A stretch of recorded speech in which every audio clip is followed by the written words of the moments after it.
Can you believe it? Martin Luther, the standard-bearer of the Reformation, once nearly wanted to throw out one book of the Bible. He even gave that book a deeply insulting nickname, the Epistle of Straw. Why?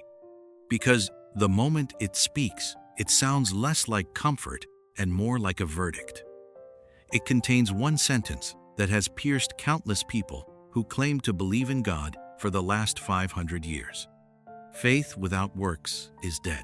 Even more striking, the man who wrote these words was not Paul and not Peter, but James, the brother of Jesus.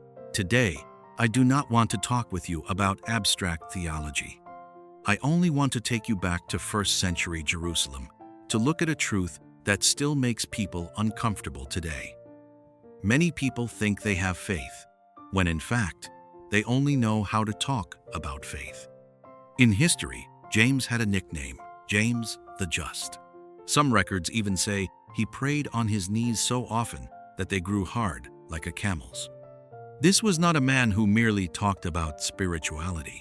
This was a man who saw the fractures of reality every day between the temple and the streets, between the poor and the rich. What did he see? He saw rich men wearing gold rings walk into the assembly and be seated in the front. And he also saw the poor, cold and hungry, pushed off into the corner. Inside, people spoke eloquently about truth. But outside, they ignored the hands that were reaching out for help. James saw through that sickness.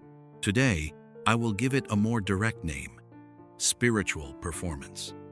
With their mouths they say, "Lord, Lord," but their hearts are full of profit and self-interest.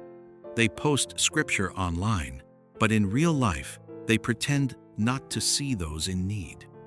When discussing truth, they sound bold and powerful, but when it is time to obey, they fall into a terrible silence. So James strikes with a brutal sentence. You believe that God is one? Good. Even the demons believe and shudder. Why is this so sharp? Because in one blow, it exposes the whole system of self-comfort. I know, I agree, I acknowledge. What James means is this.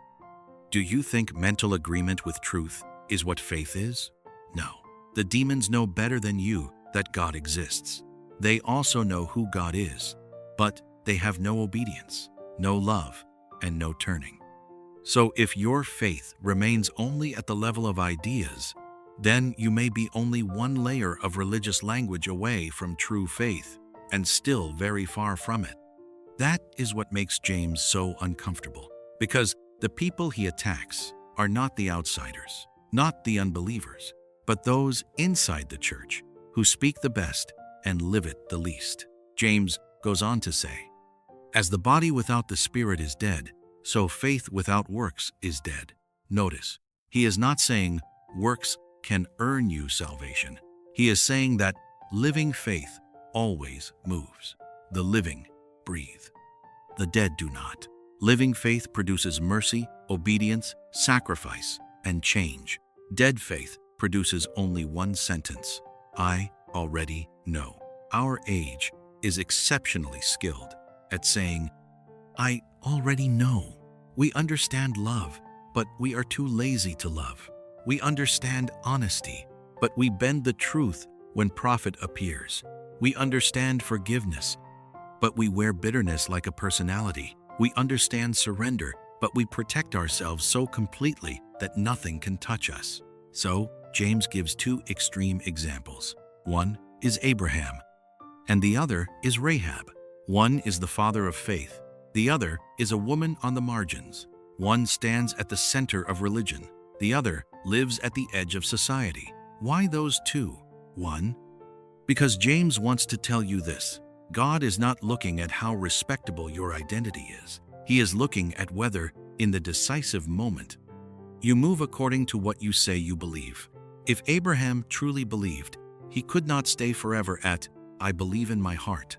If Rahab truly believed, she could not keep pretending neutrality on Jericho's side. Real faith reveals itself the moment everything is on the line.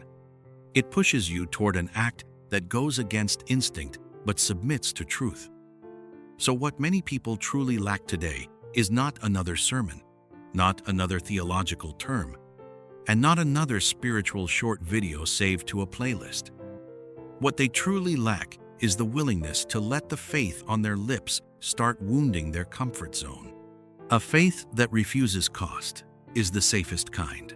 A faith that stays on the lips is also the most respectable looking.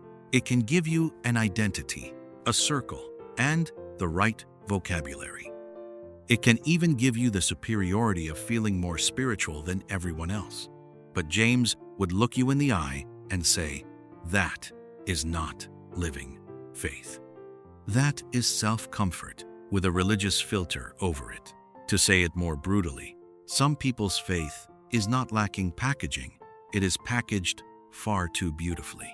Gold on the outside, but no life inside. It looks like godliness, but it is really just a corpse wearing a religious coat. So, I will leave you with only one question. If someone accused you today of being a Christian, would there be enough evidence to convict you? Beyond the fact that you have said, I believe.